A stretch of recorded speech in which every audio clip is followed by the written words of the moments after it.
ಕಾಲ ಅಂತೂ ಬದಲಾಗಿಲ್ಲ. ಕಾಲ ಬದಲಾಗಿಲ್ಲ. ಸುಮ್ಮನೆ ಯಾಕೆಂದರೆ ಮಾವಿನ ಸಿಹಿ ಹಾಗೇ ಇದೆ, ಬೇವಿನ ಕಹಿ ಹಾಗೇ ಇದೆ, ಸೂರ್ಯ ಚಂದ್ರ ಹಾಗೇ ಇದ್ದಾರೆ.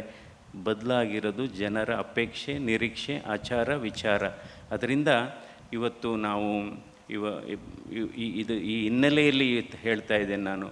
ಇವತ್ತು ಈ ಹೃದಯಾಘಾತ ಚಿಕ್ಕ ವಯಸ್ಸಿನಲ್ಲಿ ಯಾವಕ್ಕೆ ಆಗ್ತಾ ಇದೆ ಅಂದರೆ ಆಹಾರ ಪದ್ಧತಿ ಕೂಡ ಬದಲಾವಣೆ ಆಗಿದೆ, ಆಹಾರ ಪದಾರ್ಥ ಕೂಡ ಬದಲಾವಣೆ ಆಗಿದೆ. ಅಂದರೆ ನಾವು ತಿನ್ನುವ ಆಹಾರದಲ್ಲಿ ವಿಷ ಸಣ್ಣ ವಿಷ ಅಂದರೆ ಸಣ್ಣ ಕ್ವಾಂಟಿಟಿಲಿ ವಿಷ ಇದೆಯಾ ಚೆಕ್ ಮಾಡಬೇಕು. ಪೆಸ್ಟಿಸೈಡ್ಸು ಹಾಕ್ತೀವಿ, ಕೆಮಿಕಲ್ಸ್ ಹಾಕ್ತೀವಿ, ಫರ್ಟಿಲೈಸರ್ಸ್ ಹಾಕ್ತೀವಿ.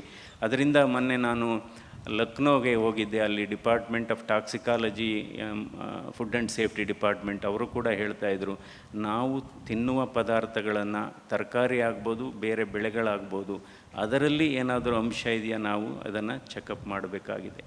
ಸೊ ಅದರಿಂದ ಇವತ್ತು ಈ ಕಾಯಿಲೆ ಬಗ್ಗೆ ನಾವು ಮುನ್ನೆಚ್ಚರಿಕೆ ವಹಿಸಬೇಕು. ಆತಂಕ ಪಡುವ ಅವಶ್ಯಕತೆ ಇಲ್ಲ. ಯಾರು ನಿಮ್ಮ ಮನಸ್ಸಿನಲ್ಲಿ 2025ನೇ ಇಸ್ವಿನಲ್ಲೇ ಹೃದಯಾಘಾತ ಜಾಸ್ತಿ ಆಗ್ತಾಯಿದೆ, ಹಿಂದೆ ಆಗ್ತಾಯಿಲ್ಲ, ಹಿಂದೆ ಆಗಿಲ್ಲ ಅನ್ನುವ ಮನಸ್ಥಿತಿ ಇರಬಾರ್ದು.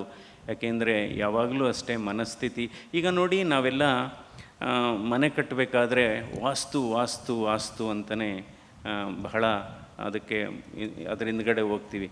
ನನ್ನ ಅರ್ಥದಲ್ಲಿ ಮನೆಯ ವಾಸ್ತುಗಿಂತ ಮನಸ್ಸಿನ ವಾಸ್ತು ಬಹಳ ಮುಖ್ಯ. ಮನೆಯ ವಾಸ್ತುಗಿಂತ ಮನಸ್ಸಿನ ವಾಸ್ತುವನ್ನು ನಾವು ಸರಿಟ್ಕೋಬೇಕು. ಸೊ ಆರೋಗ್ಯವೇ ನಮ್ಮ ದೇಹಕ್ಕೆ ಉಡುಗೊರೆ, ಆರೋಗ್ಯವೇ ನಮ್ಮ ದೇಹಕ್ಕೆ ಉಡುಗೊರೆ, ಮತ್ತು ಸಂತೃಪ್ತಿಯೇ ನಮ್ಮ ನಿಜವಾದ ಸಂಪತ್ತು. ಹಾಗೆಯೇ ನಂಬಿಕೆ ಒಂದು ಒಳ್ಳೆಯ ಸಂಬಂಧ.